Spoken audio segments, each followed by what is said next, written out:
ವೀಕ್ಷಕರೇ, ನ್ಯೂಸ್ ಲೆನ್ಸ್ನ ಮತ್ತೊಂದು ವಿಡಿಯೋಗೆ ನಿಮಗೆಲ್ಲ ಸ್ವಾಗತ. H-1B ವೀಸಾ ಬಗ್ಗೆ ನೀವು ಕೇಳಿರ್ಬೋದು. ಸ್ಕಿಲ್ಡ್ ವಿದೇಶಿ ಉದ್ಯೋಗಿಗಳಿಗೆ ಅಮೆರಿಕ ಸರ್ಕಾರ ನೀಡ್ತಾ ಇರೋ ತಾತ್ಕಾಲಿಕ ಉದ್ಯೋಗ ಅನುಮತಿ H-1B ವೀಸಾ.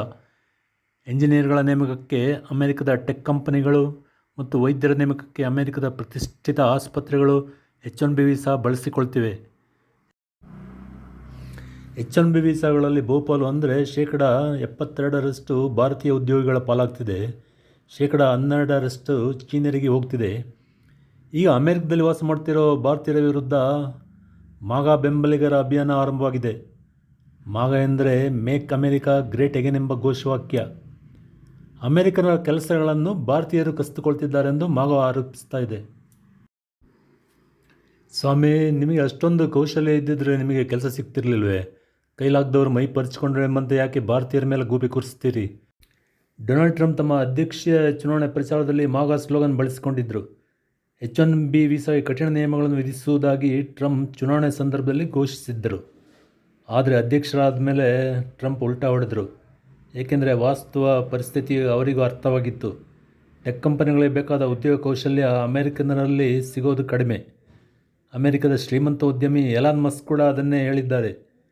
ಟ್ರಂಪ್ ಅಧ್ಯಕ್ಷರಾಗಿ ಆಯ್ಕೆಯಾದ ಮೇಲೆ H-1B ವೀಸಾ ಕುರಿತು ನಿಮ್ಮ ಮನಸ್ಸು ಬದಲಿಸಿದ್ದು ಏಕೆ ಎಂಬ ಪ್ರಶ್ನೆಯನ್ನು ಟ್ರಂಪ್ಗೆ ಎಸೆಯಲಾಯಿತು.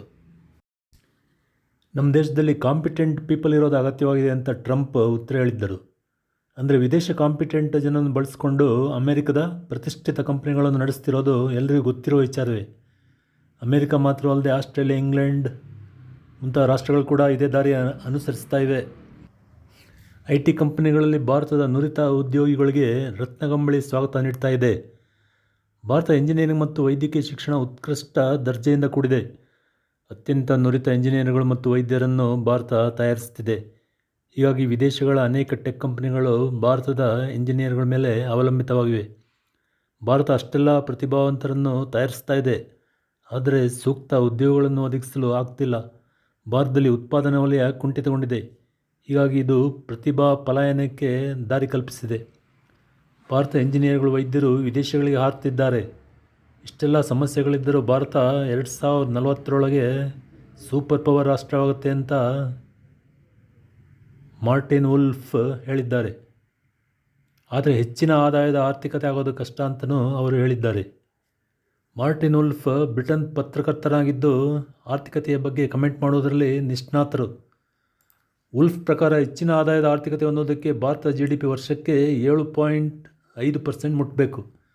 ಆದರೆ ಜಾಗತಿಕ ಆರ್ಥಿಕ ಹಿಂಜರಿತದ ಕಾರಣದಿಂದ 2047ರೊಳಗೆ ಹೆಚ್ಚಿನ ತಲಾದಾಯದ ರಾಷ್ಟ್ರವಾಗುವ ಸಾಧ್ಯತೆ ಕಡಿಮೆ ಎಂದು ಮಾರ್ಟಿನ್ ವುಲ್ಫ್ ವಿಶ್ಲೇಷಣೆ ಮಾಡಿದ್ದಾರೆ.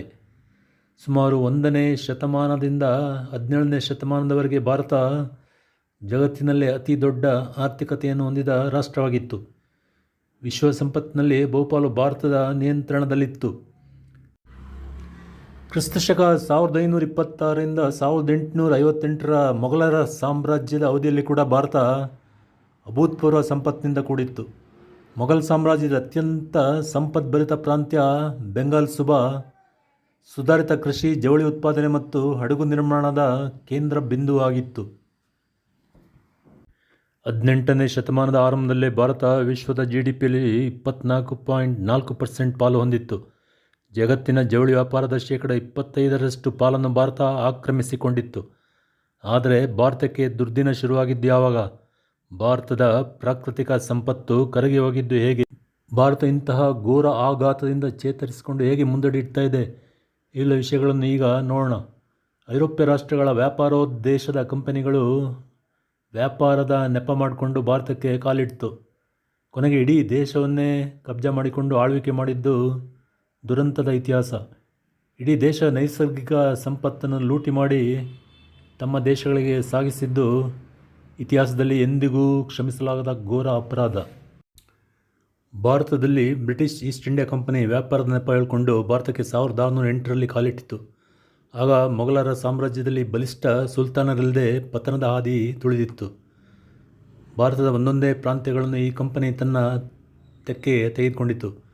18ನೇ ಶತಮಾನದಲ್ಲಿ ಅಂದರೆ 1760ರ ಸುಮಾರಿಗೆ ಬ್ರಿಟನ್ನಲ್ಲಿ ಶುರುವಾದ ಕೈಗಾರಿಕೆ ಕ್ರಾಂತಿ ಐರೋಪ್ಯ ರಾಷ್ಟ್ರಗಳಿಗೆ ವಿಸ್ತರಿಸಿತು. ಕೈಗಾರಿಕಾ ಕ್ರಾಂತಿಗೆ ಬೇಕಾಗಿದ್ದ ಅಪಾರ ಸಂಪನ್ಮೂಲವನ್ನು ಈ ಐರೋಪ್ಯ ರಾಷ್ಟ್ರಗಳು ವಸಾಹತು ರಾಷ್ಟ್ರಗಳಿಂದ ಲೂಟಿ ಮಾಡಿದವು. ಭಾರತದಿಂದ ಕಲ್ಲಿದ್ದಲು, ಕಬ್ಬಿಣ ಮುಂತಾದವನ್ನು ಅಪಾರ ಪ್ರಮಾಣದಲ್ಲಿ ದೋಚಿ ಬ್ರಿಟನ್ನಿಗೆ ಸಾಗಿಸಲಾಯಿತು. ಇದರ ಫಲವಾಗಿ ಬ್ರಿಟನ್ನಲ್ಲಿ ಜವಳಿ, ಕಬ್ಬಿಣ ಮತ್ತು ಉಕ್ಕು ಕೈಗಾರಿಕೆಗಳು ಬೆಳೆದವು. 1947ರಲ್ಲಿ ಭಾರತ ಸ್ವಾತಂತ್ರ್ಯ ಗಳಿಸಿದಾಗ ಜಗತ್ತಿನ ಒಟ್ಟು GDP 3% ಭಾರತದ GDP ಕುಸಿದಿತ್ತು. ಭಾರತೀಯರು ಆಮದು ಮಾಡುವ ಜವಳಿ ಮೇಲೆ ಬ್ರಿಟಿಷ್ ಆಡಳಿತ ಅಧಿಕ ತೆರಿಗೆ ಹೇರಿದ್ದರಿಂದ ಭಾರತದ ಕೈಮಗ್ಗ ಉತ್ಪಾದಕರು ತೀವ್ರ ನಷ್ಟ ಅನುಭವಿಸಿದರು. ಕೈಗಾರಿಕಾ ಕ್ರಾಂತಿಯ ಬಳಿಕ ಬ್ರಿಟನ್ನಲ್ಲಿ ಯಂತ್ರಗಳಿಂದ ತಯಾರಾದ ಉಡುಪುಗಳಿಗೆ ಬೇಡಿಕೆ ಹೆಚ್ಚಿತ್ತು. ಇದರಿಂದಾಗಿ ಭಾರತದಲ್ಲಿ ಜವಳಿ, ಲೋಹ ತಯಾರಿಕೆ, ಗಾಜು ಮತ್ತು ಕಾಗದ ಉದ್ಯಮಗಳು ಬಾಗಿಲು ಹಾಕಿದವು. ಭಾರತವನ್ನು ಅತ್ಯಂತ ದುಸ್ಥಿತಿಗೆ ತಳ್ಳಿದ ಬ್ರಿಟಿಷ್ ಆಡಳಿತ ಕೊನೆಗೆ ದೇಶದಿಂದ ಪಲಾಯನ ಮಾಡಿತು. ಬ್ರಿಟಿಷರು ಭಾರತ ಬಿಟ್ಟು ತೆರಳಿದಾಗ ಭಾರತೀಯರು ತೀವ್ರ ಬಡತನದಿಂದ ನರಳುತ್ತಿದ್ದರು. 1951ರಿಂದ 1966 ನಡುವೆ ಭಾರತ ಕ್ಷಿಪ್ರ ಕೈಗಾರಿಕಾ ಪ್ರಗತಿ ಸಾಧಿಸಿತು. ಉಕ್ಕು, ವಾಹನೋದ್ಯಮ ಮತ್ತು ಇತರೆ ಭಾರೀ ಕೈಗಾರಿಕೆಗಳಲ್ಲಿ ಭಾರತ ಹೂಡಿಕೆ ಮಾಡಿತ್ತು. ಆದರೆ ಐರೋಪ್ಯ ರಾಷ್ಟ್ರಗಳಲ್ಲಿ 1760ರಲ್ಲೇ ಕೈಗಾರಿಕಾ ಕ್ರಾಂತಿ ಉಂಟಾಗಿದ್ದರಿಂದ ಅವು ಬಹುಬೇಗನೆ ಪ್ರಗತಿ ಸಾಧಿಸಿ ಶ್ರೀಮಂತ ರಾಷ್ಟ್ರಗಳ ಸಾಲಿಗೆ ಸೇರಿದವು. ವೀಕ್ಷಕರೇ, ನಿಮ್ಮ ಅನಿಸಿಕೆಗಳನ್ನು ಕಮೆಂಟ್ ಮೂಲಕ ತಿಳಿಸಿ ಮತ್ತು ಸಬ್ಸ್ಕ್ರೈಬ್ ಮಾಡಿ, ಬೆಲ್ ಬಟನ್ ಒತ್ತಿ. ಧನ್ಯವಾದಗಳು.